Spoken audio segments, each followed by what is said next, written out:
¿Por qué no se intercambian todas las cosas uno por uno?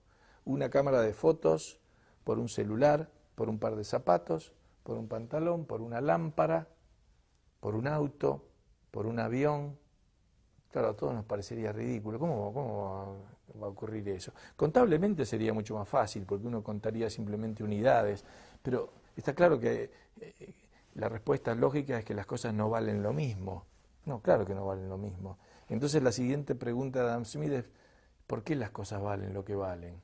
Yo tengo que entender, para entender la proporción en la cual los bienes se intercambian entre sí, tengo que entender por qué las cosas valen lo que valen.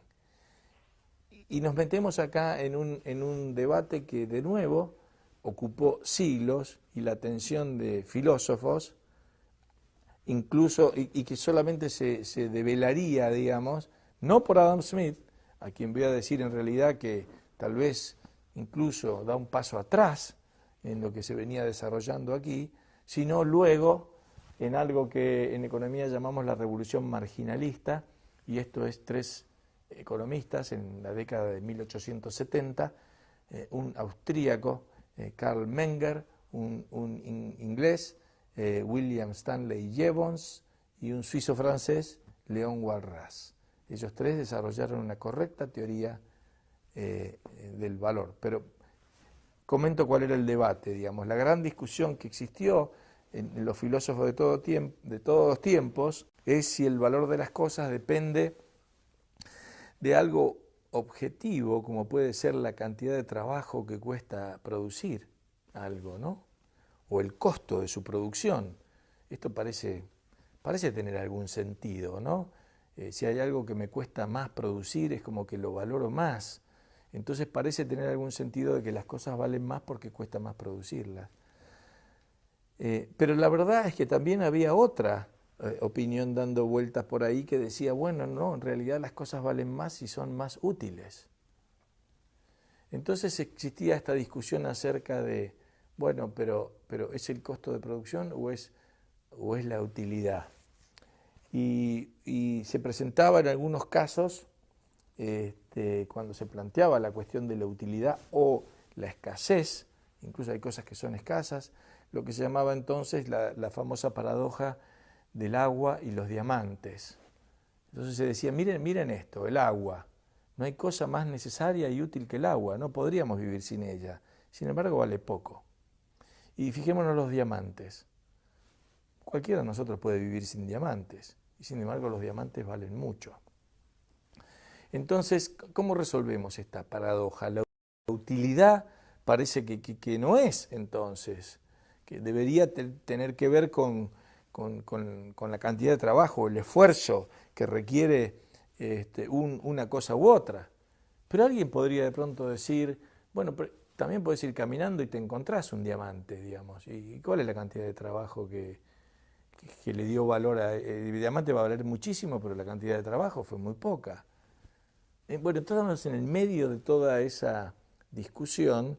Debo decir que Adam Smith, hubo autores anteriores a Adam Smith, sobre todo se destacan en esto una serie de, llamémosle, economistas filósofos que se llaman los escolásticos tardíos, es decir, estos son los alumnos o los seguidores de Tomás de Aquino, que se llaman así, escolásticos, y sobre todo unos que tuvieron su periodo de auge en los siglos XVII y XVIII en lo que se llama la Escuela de Salamanca, en la Universidad de Salamanca.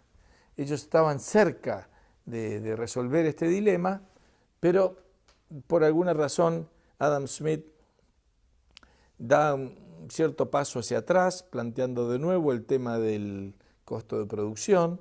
Luego su seguidor, digamos que es David Ricardo, enfatiza eso y aún más en la cuestión de que es el trabajo el que genera el valor de las cosas.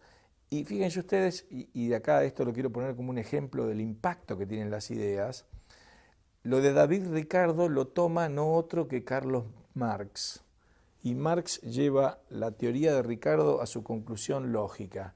Si el valor proviene del trabajo, ¿de dónde viene la ganancia del capitalista? Bueno, del trabajo, si lo único que genera valor es el trabajo. Entonces la ganancia del capitalista en realidad es la plusvalía que extrae del trabajador. Y si de ahí viene la ganancia del capitalista, fíjense que ahí Marx construye todo su edificio a partir de ese ladrillo básico. Dice, bueno, si la ganancia del capitalista viene de la plusvalía que obtiene del trabajador, ¿qué es lo que hay que hacer? Y hay que expropiar a los expropiadores. Hay que hacer la revolución socialista, etcétera, y todo lo demás allá. Sin embargo, bueno, una idea que ha tenido un impacto terrible, sangriento y trágico durante todo el siglo XX en el planeta, basado en una teoría del valor que además era errónea, porque la teoría del valor trabajo no permite explicar cantidad de cosas, no porque yo le agregue más trabajo a algo va a valer más por ello. Además, bueno, esto sería una explicación más sofisticada. También argumentaban Ricardo y Marx que en el largo plazo todas las actividades productivas iban a tener la misma tasa de ganancias. La tasa de ganancias iba a emparejar. Pero ¿cómo se podía emparejar la misma tasa de ganancias si hay actividades que tienen más cantidad de trabajo y otras que tienen menos cantidad de trabajo? Entonces quiere decir que el trabajo no es el que determina el nivel de las ganancias. En fin, se entraban en contradicciones de este tipo hasta que aparecen estos tres economistas que mencioné, Menger, Jevons y Walras, quienes plantean lo que es la teoría correcta del valor, que es una teoría subjetiva. Y ese es otro elemento fundamental que vamos a señalar acá. El valor es algo subjetivo. El valor es algo que no está en las cosas, no son horas de trabajo para producir una silla o un sillón. El valor está en la mente de la gente, en lo que la gente valora ese bien o ese servicio. Y eso es algo subjetivo, eso es algo que cambia en uno y otro. Por ejemplo, es decir, cada uno de nosotros somos individuos distintos que tenemos distintas escalas de valores, es decir, vamos poniendo cuáles son nuestras necesidades más importantes. Si uno hiciera una lista, uno puede listar cuáles son las necesidades más importantes que tiene, y está claro que cada una de ellas va a ser distinta a la del otro.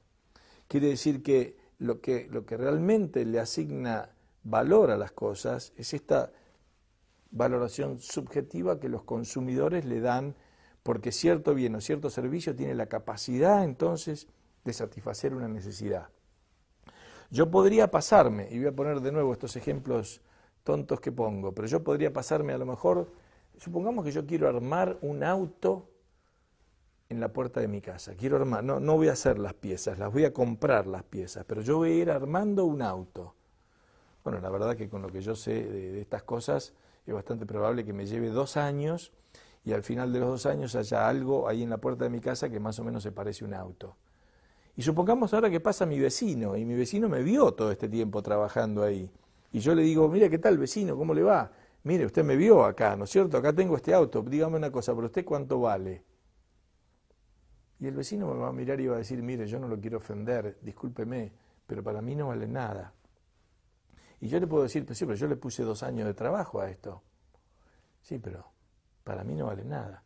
Y la respuesta de esa de para mí no vale nada está dando la esencia del asunto.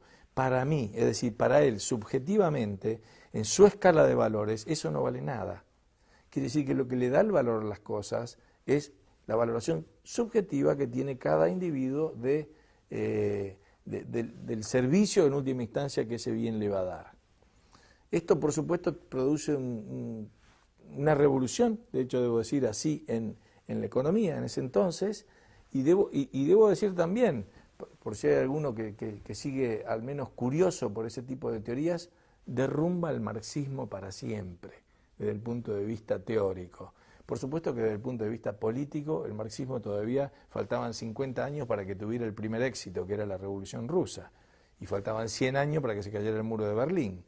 Pero desde el punto de vista conceptual y teórico, se derrumba lo que es su ladrillo fundamental, porque no es que el trabajo le da valor a las cosas, sino que voy a argumentar ahora lo contrario, que va a parecer un poco desafiante. son las cosas las que le dan el valor al trabajo. Es decir, es porque los consumidores valoran el último bien y el servicio que le da, que el trabajo de producirlo vale algo. Es al revés. El valor va, digamos, del consumidor al productor, al trabajador, y no del trabajador al consumidor. Y voy a poner un ejemplo. Pensemos, por ejemplo, en el tabaco. El tabaco tiene todo un proceso de producción. Hay que sembrar, hay que cosechar, hay que secarlo, hay que molerlo, hay que hacer los cigarros y eventualmente se terminan fumando.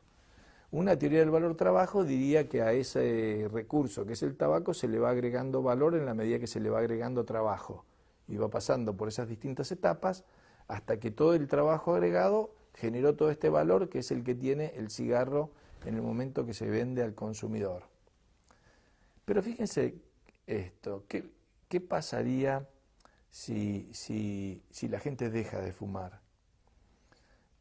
Algo que uno podría imaginar que puede pasar por los problemas de salud, etcétera. Si la gente deja de fumar, la planta de tabaco pierde todo valor.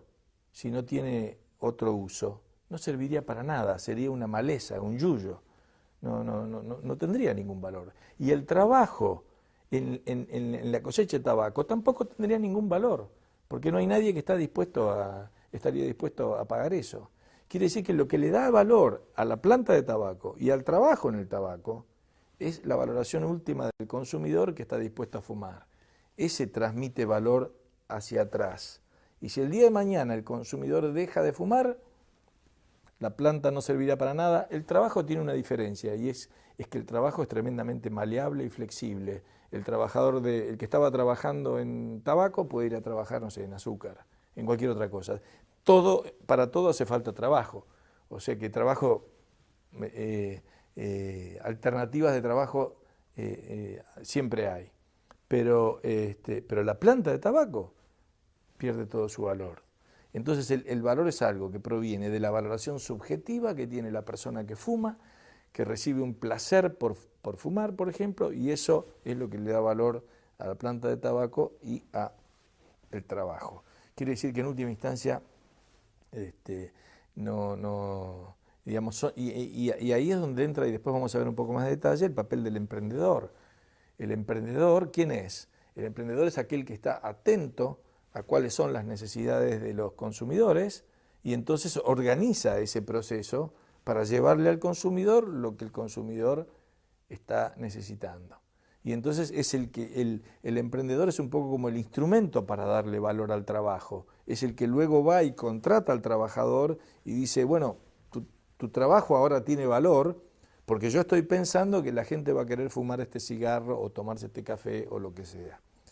Y ahí es donde está esa capacidad para ver cuáles son las necesidades y las preferencias de la gente. Bueno, entonces,